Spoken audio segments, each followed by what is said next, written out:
Bismillahirrahmanirrahim. Liyunfiq zu sa'atin min sa'atih al-wasiluna ilaih wa man qudira alaihi rizquhu as-sa'iruna ilaih. Hendaknya orang-orang kaya membelanjakan menurut kekayaannya, iaitu mereka yang telah sampai kepada Allah, dan orang-orang yang terbatas rezekinya, iaitu orang yang sedang berjalan menuju pada Allah. Orang yang telah sampai kepada Allah kerana mereka telah terlepas dari kurungan melihat kepada sesuatu selain daripada Allah, ke alam tauhid, maka luaslah pandangan mereka, dan maka mereka berbuat di alam mereka dengan sebegitu luas, sewenang-wenang mereka boleh melakukan. Sebaliknya, orang yang masih merangkak-rangkak dalam ilmu dan faham yang terbatas, mereka itu pun mengeluarkan sekadarnya. Maksud di sini, seseorang yang alim, seorang yang faham, yang jelas pengetahuannya berkenaan dengan Allah, dan mereka bermakrifah kepada Allah, mereka dapat beramal sebanyak-banyaknya.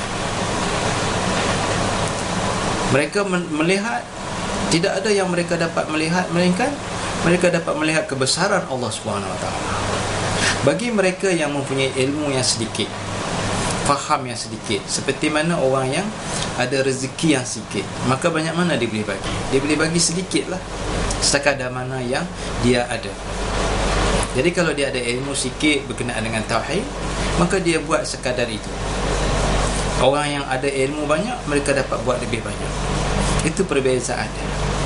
Jadi di sini dia menuntut supaya kita sebagai seorang Muslim menambahkan ilmu pengetahuan, seperti mana orang yang dapat kekayaan.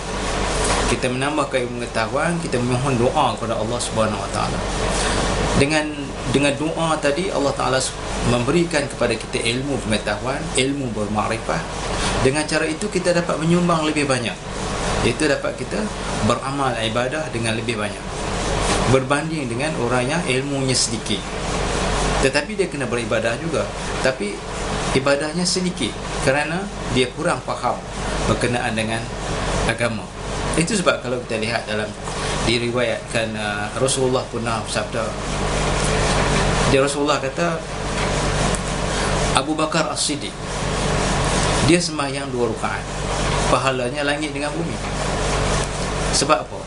Sebab Abu Bakar As-Siddiq dia faham berkenaan dengan Allah, dia sembah Allah, benar-benar sembah.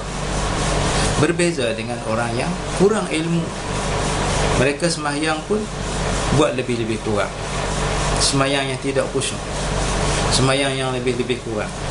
Kadang-kadang sampai makna di dalam makna-makna dalam bacaan solat pun dia tak tahu macam mana dia nak sampai kepada Allah.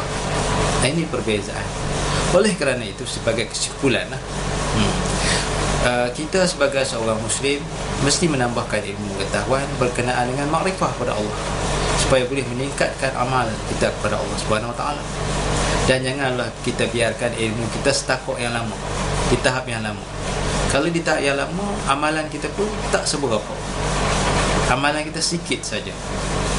Nak menambahkan amalan ini, kita menambahkan makrifah. Bila kita menambahkan makrifah, menambahkan kesedaran, keimanan pada Allah Ta'ala, maka kita banyak lagi boleh memberi sumbangan, iaitu menambahkan kesyukuran kita pada Allah Subhanahu Wa Ta'ala.